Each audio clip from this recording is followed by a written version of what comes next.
말씀 씨앗을 심어요. 사랑하는 친구들, 말씀 씨앗 시간이에요. 오늘 말씀은 마가복음 14장 말씀이에요. 다 함께 말씀 씨앗 심을게요. 마가복음 14장. 유월절과 무교절이 되기 이틀 전이었습니다. 대제사장들과 율법학자들이 흉계를 꾸며 예수님을 아무도 모르게 잡아서 죽이려고 하였습니다. 이들이 말했습니다. 명절 동안에는 안 돼.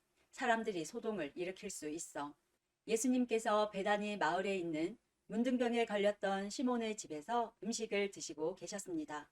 한 여자가 매우 비싼 나드 향유 한 병을 가지고 왔습니다. 그리고 병을 열고 향유를 예수님의 머리에 부었습니다. 그러자 몇몇 사람이 화를 내면서 서로 말했습니다.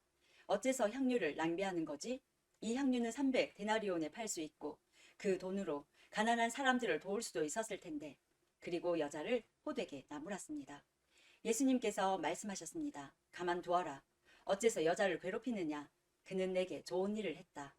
가난한 사람들은 항상 너희와 함께 있으므로 원하면 언제든지 좋은 일을 할 수 있다.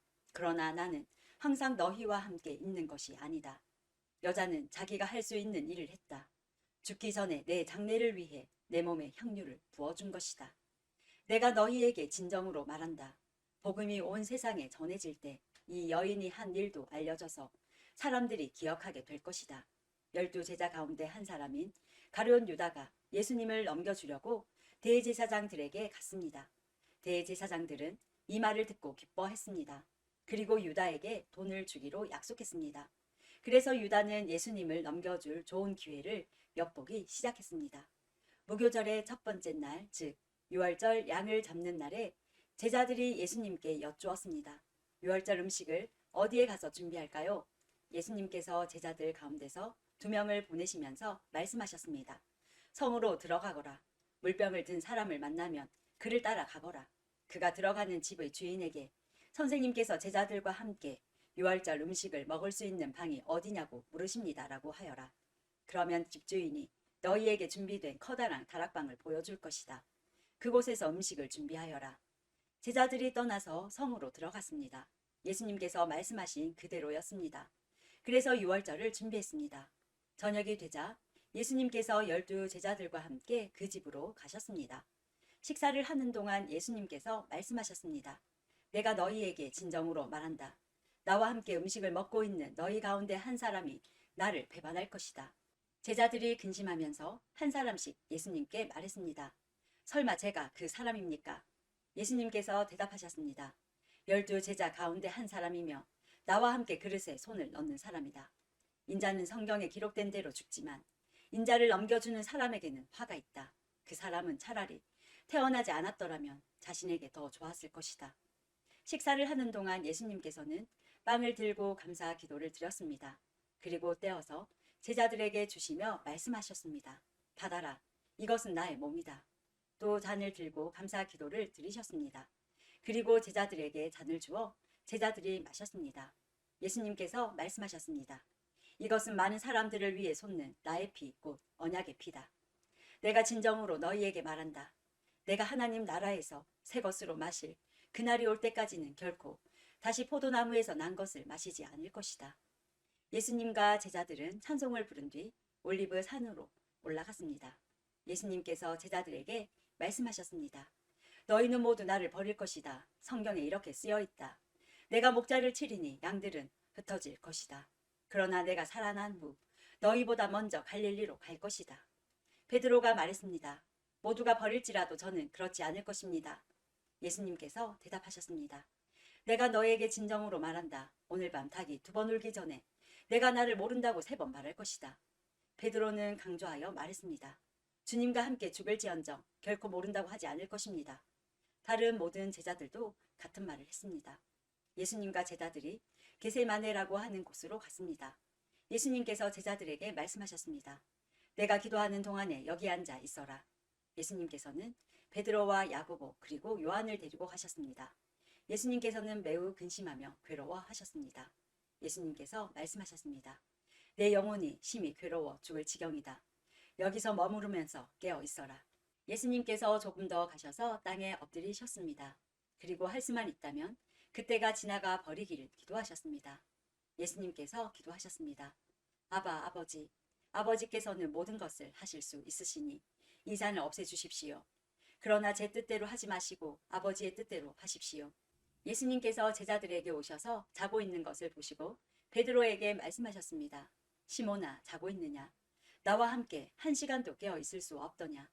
시험에 들지 않도록 깨어서 기도하여라. 영은 원하지만 몸이 연약하구나. 다시 예수님께서 제자들을 떠나서 같은 말씀으로 기도하셨습니다. 그리고 다시 제자들에게 오셔서 자고 있는 모습을 보셨습니다. 그것은 제자들이 너무 졸렸기 때문입니다. 제자들은 예수님께 무슨 말을 해야 할지 몰랐습니다. 세 번째 예수님께서 오셔서 말씀하셨습니다. 아직도 자고 있느냐? 아직도 쉬고 있느냐? 그만하면 됐다. 이제 시간이 되었다. 보아라. 인자가 죄인들의 손에 넘겨진다. 일어나자. 가자. 보아라. 나를 넘겨줄 사람이 가까이에 와 있다. 예수님께서 아직 말씀하고 계실 때 12제자 가운데 한 사람인 유다가 다가왔습니다. 대제사장들과 율법학자들과 장로들이 보낸 많은 무리들이 칼과 몽둥이를 들고 유다와 함께 왔습니다. 예수님을 넘겨주는 자가 사람들과 신원을 정했습니다. 내가 입맞추는 사람이 바로 그 사람이니 체포하여 데리고 가시오. 유다가 예수님께 와서 선생님이라고 말하면서 입을 맞추었습니다.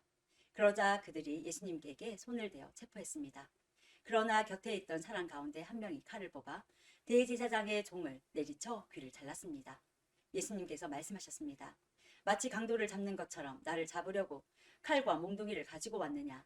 내가 매일 성전에서 너희들과 함께 있으면서 가르칠 때에는 너희가 나를 잡지 않았다. 그러나 일어난 이 모든 것은 성경을 이루려고 일어난 것이다. 예수님의 제자들이 모두 예수님을 떠나 도망갔습니다. 어떤 젊은 사람이 맨몸에 호디부를 걸친 채 예수님을 따라가고 있었습니다. 사람들이 그를 잡았습니다. 그러자 호디부를 벗어 던진 채 벌거벗고 도망쳤습니다. 사람들은 예수님을 대제사장에게로 데리고 갔습니다. 그러자 대제사장들과 장로들 그리고 율법학자들이 모두 모여들었습니다. 베드로가 일찍이 예수님을 따라와서 대제사장의 공간 마당으로 들어갔습니다. 거기서 불을 쬐면서 경비원들과 함께 앉아 있었습니다. 대제사장들과 모든 유대 의회원들이 예수님을 죽이려고 고소할 증거를 찾으려 했습니다. 그러나 아무런 증거도 찾을 수 없었습니다. 많은 사람들이 예수님에 대해 거짓 증거를 대었습니다. 그러나 그들의 말은 서로 맞지가 않았습니다. 어떤 사람들이 일어나서 예수님에 대해 거짓 증언을 하였습니다. 우리는 이 사람이 내가 손으로 지은 성전을 헐고 3일 만에 손으로 짓지 않은 다른 성전을 세우겠다고 하는 것을 들었습니다. 그러나 그들의 증언은 서로 맞지 않았습니다. 대제사장이 일어나 그들 앞에 서서 예수님을 신문했습니다.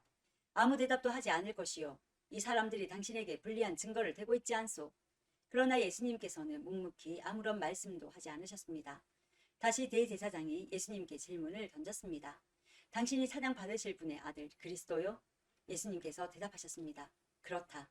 인자가 전능하신 분의 오른쪽에 앉아 있는 것과 하늘에서 구름을 타고 오는 것을 볼 것이다. 대제사장이 자기 옷을 찢으며 말했습니다.